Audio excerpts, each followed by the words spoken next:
I never imagined that one day my own sister would walk into my daughter's bedroom, point around the room, and calmly insist that it should belong to her children instead.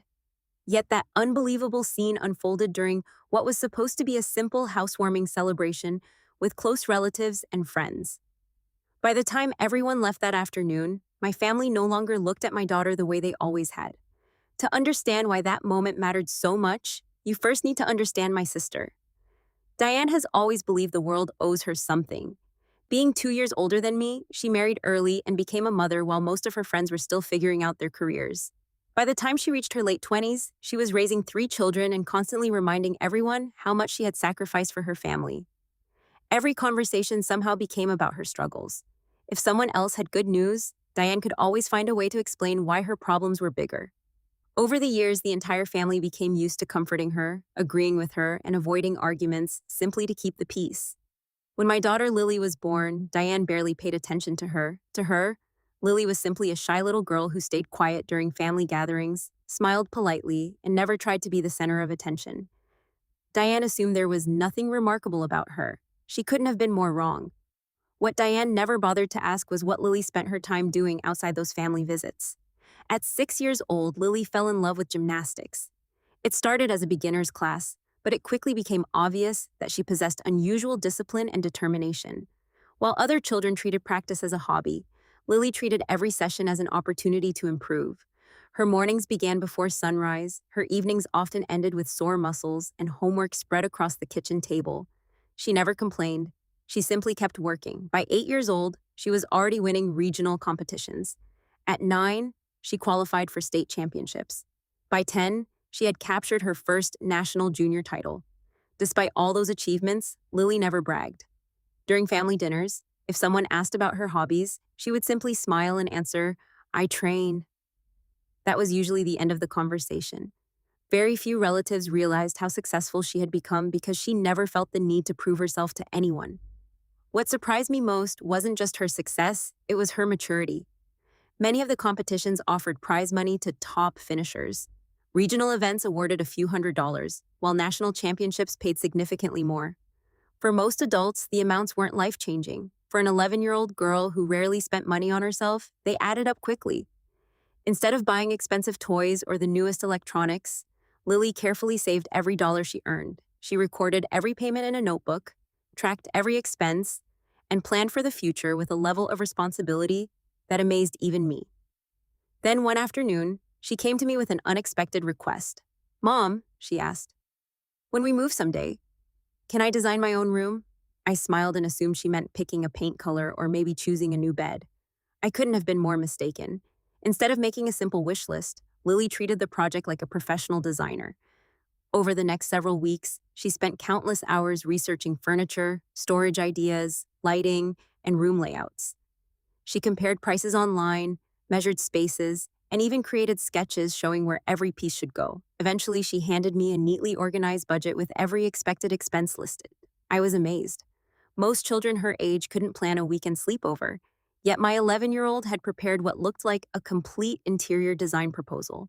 When we finally moved into our new home, I let her bring that plan to life. Every purchase came from the money she had earned through years of gymnastics competitions. She chose soft, calming colors for the walls, found practical furniture that would last for years, and worked with a local carpenter to build a cozy reading nook beneath the window. Her favorite feature, however, was a custom glass trophy cabinet. She wanted every medal, plaque, and championship trophy displayed in one place, not to impress visitors, but to remind herself how far she had come. When everything was finished, the room looked elegant, peaceful, and incredibly personal. Every detail reflected Lily's hard work and careful planning.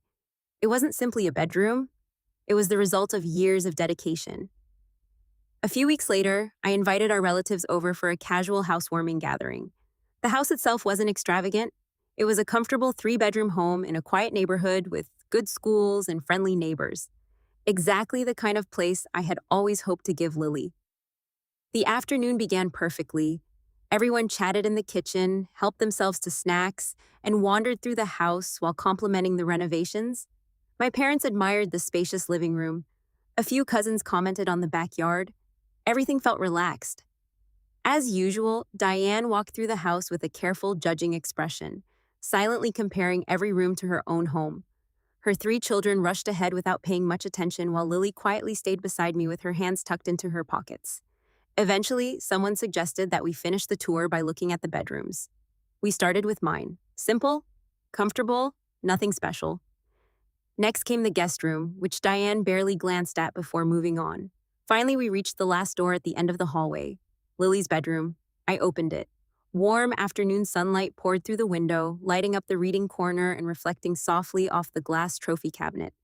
Everything was perfectly organized. Books lined the shelves. The bed was neatly made. Every trophy stood exactly where Lily had placed it. For a few seconds, nobody said a word. The room spoke for itself. Then Diane finally broke the silence. "This is unbelievable," she said loudly enough for everyone to hear. She looked directly at me before adding, "Your daughter gets this entire room while my three kids have to share one that's half this size?" The cheerful atmosphere disappeared instantly. Everyone turned toward Diane, waiting to see what she would say next. She folded her arms confidently. "This room should go to my children," she declared. "Lily can take the smaller bedroom. Three kids obviously need the extra space more than one little girl does." The hallway became completely silent. For a brief moment, no one reacted. My parents exchanged uneasy glances. My cousins suddenly became very interested in the floor. Even Diane's husband shifted awkwardly, looking as though he wished he were anywhere else. He opened his mouth once, then quietly closed it again. Lily had been standing near the doorway the entire time. She didn't look upset, she didn't look offended. If anything, she seemed genuinely confused by what she had just heard. After a calm breath, she looked directly at Diane. "I'm sorry," she said politely, "but this room isn't something that can simply be given to someone else." Her voice was soft, yet every word was clear. "I planned every part of it myself. Everything you see here was paid for with the prize money I earned from gymnastics." Diane frowned. "Prize money?" she repeated with a small laugh. "You're only 11 years old. How much money could you possibly have won?" Instead of arguing, Lily quietly walked toward the glass trophy cabinet. She opened the door and gently pointed to the top shelf. "These trophies are from national championships," she explained. "Winning those competitions came with cash prizes." She then pointed around the room. The custom cabinet cost about $400. The reading corner was around $1,200. The furniture, desk shelves, and everything else came to a little over $2,000. She paused before adding, "I kept every receipt in a folder inside my desk." Then she carefully closed the cabinet door. Looking back at Diane, she spoke with the same calm honesty she always used. "This room stays clean because I take care of it every day. I worked for everything that's in here, so it isn't something that can just be reassigned." There wasn't a hint of anger in her voice. She wasn't trying to embarrass anyone. She was simply stating the truth. Silence filled the room again. This time it lasted much longer. The confident expression on Diane's face slowly disappeared. First came surprise, then disbelief. Finally, embarrassment. She looked at me, almost expecting me to correct Lily or tell her she was mistaken. I simply smiled and gave a small shake of my head. Everything Lily had said was completely true. No one had handed her any of it. She had earned every single piece through years of hard work, discipline, and determination.